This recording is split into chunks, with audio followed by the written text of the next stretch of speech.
Hi, welcome back to ScottiesTech.Info. I'm Scotty with my co-host Cletus the Tribble. So I made a video before on how to work smarter, not harder, and this one is kind of in line with that, but not really. So when you have a techie problem, what do? Well, you hop on Google and you do a quick search. Now, of course, you're going to be like super irritated because, of course, for the umpteenth time, you just did a Windows update and your computer's not doing what it's supposed to do and it's driving you mad, right? So you're not really like in a receptive mode. You're not like in a focused, happy, calm, I'm going to get out there and solve my problem. You just want a solution as fast as possible. So you get on the internet and you find one of three things. You might find videos like the one you're watching right now. You might find articles like blog posts and such, like the ones on ScottiesTech.Info that I write frequently.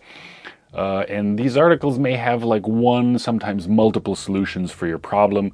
Of course, you don't know which one to pick, and so maybe you might try all of them. And the third thing you're going to find generally is forum posts like windowsrepairtech.com or something. And it's just somebody's forum. There are many of these for Windows especially, a few for Mac and Linux. So you find a thread on one of these forums, and the title of the thread is exactly the problem you're having with your computer, your phone, your tablet, whatever.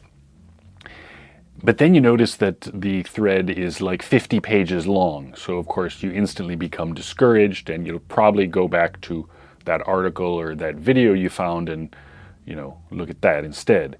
Right. So which one of these three options is the best? The answer is the forum thread. I know you're excited, but hear me out. Okay, so the reasons that forum threads on how to solve techie problems are better are basically because there are multiple solutions in one place. So sure, you can have an article or you can even have a video that gives you multiple solutions to a problem, but a 50-page forum thread is going to have many, many, many different solutions outlined as you read through them all. Also, there are multiple people working on the problem. Well, I suppose I shouldn't say it's a bunch of people working together, because we don't usually, work together anymore. It's more like a bunch of people getting together, and usually they kind of end up insulting each other and saying, like, what do you think, I'm stupid? I already told you, I tried to solve that. There are a bunch of people who are irritated, but at least they're sharing all their solutions for the problem, so you could kind of technically say that they're maybe working together. Now, a couple gotchas when it comes to problem solving using forums. If you're talking about a forum type website like such as Microsoft TechNet, any messages that come from official support staff are probably wrong. If you've ever found a solution on TechNet specifically, you know that there's like a series of posts, and then Microsoft certified blah blah blah comes along and posts, and essentially it's like a 17-page long post that says blah, blah, blah, blah, blah, but the gist of it is basically whatever problem you're having, just reinstall Windows.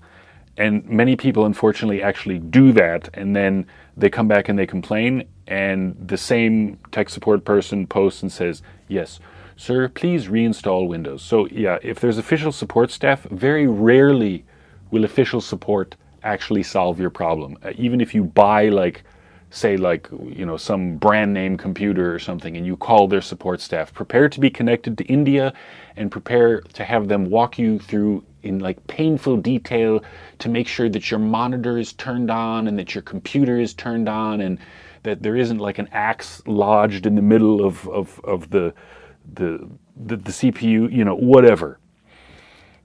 They won't generally solve your problem. The other thing is that no matter what type of source you're talking about, whether it's an article, a video, or a forum thread, many people simply repost solutions they found elsewhere. For example, there are many YouTubers who go, hey, I need to do a new video. Yeah, I had that problem the other day. Let me see what the common solutions are. They see what everyone else says is the common solution, and they just decide to make a video on it.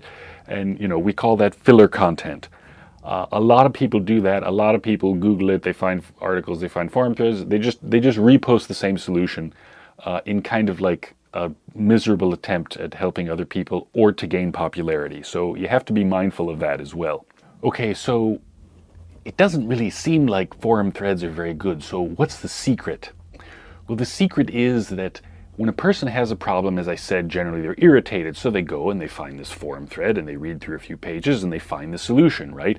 And they try it, and let's say it actually works. What do you think the chances are that they're going to come back to that forum thread and possibly even sign up and create an account so that they can post on the forum to say, hey, I succeeded? Or even if they do have a forum account, once they're going again, once their problem is solved and they can get back to their job or they're playing the latest game or whatever, what do you think the chances are that they're going to come back and post, like, give like positive feedback? Hey everybody, just to let you know, I tried this and it actually worked. The chances are actually very, very low. In contrast, when people try solutions that don't work, they get even more pissed off. So what they do is they come back to the forum and they post again, this stupid solution didn't work for me, and like, nah, and then like they insult the other guy's mother, and like, all this kind of fun stuff happens. And that's one of the reasons why the forum thread becomes 50 pages long. So, right. People who try something and it actually fixes their problem are not very likely to come back and post about it again, which means you do not have feedback in the thread necessarily saying, hey, this is the solution you want to try. Other people will post and say, I tried this, I tried this, I tried this, I tried this.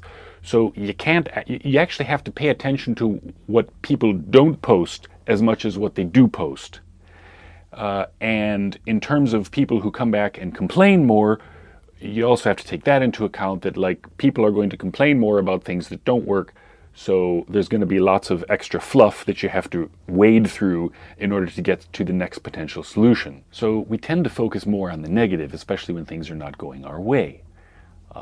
Right. So you have to sort of, keep your wits about you and stay motivated, stay focused, and don't get too pissed off. Just keep reading and wade through the thread.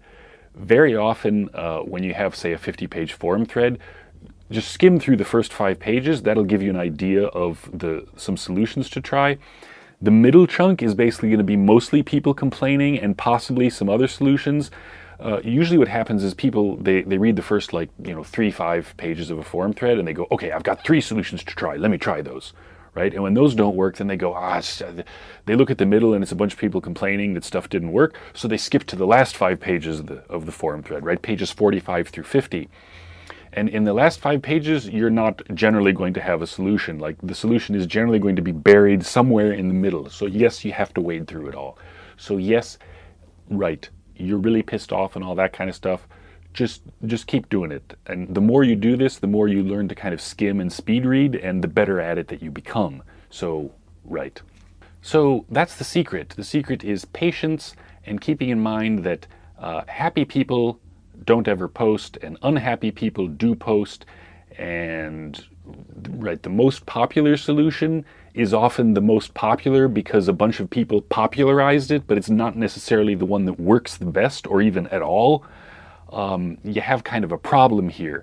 And in fact, this is why systems like ChatGPT, the so-called, language models, and that everybody's like, yeah, ChatGPT is going to do coding for us. Well, no, actually, because this was sort of a thing in the past several months. And a little while ago, there was an article, somebody did a study and they said, when we used, I think it was ChatGPT, to solve coding problems, like how do I program a chunk of code in JavaScript that does this? They asked ChatGPT and these other systems, and the coding answers that they got back, contrary to popular belief, 60% of the time they were just dead wrong. They didn't even work. And part of the reason for that is because these large language models are simply going out on the internet and they're just grabbing a bunch of data, like articles and videos and forum threads, and they're parsing it. But they're doing what humans do, and they're just kind of saying, what's the most talked about solution? That one. Okay, let's take that. And that's how they're coding. That's how they're giving you advice to solve your own problems. Is they're not doing it in a way that takes into account the silliness of stressed out humans and everything that I've just talked about. They're just kind of, it's all probability and statistics. So if you want to solve your own techie problems, basically don't be like ChatGPT, where you just kind of do a quick scan and put some stuff together. You really have to kind of think about it and analyze it. And,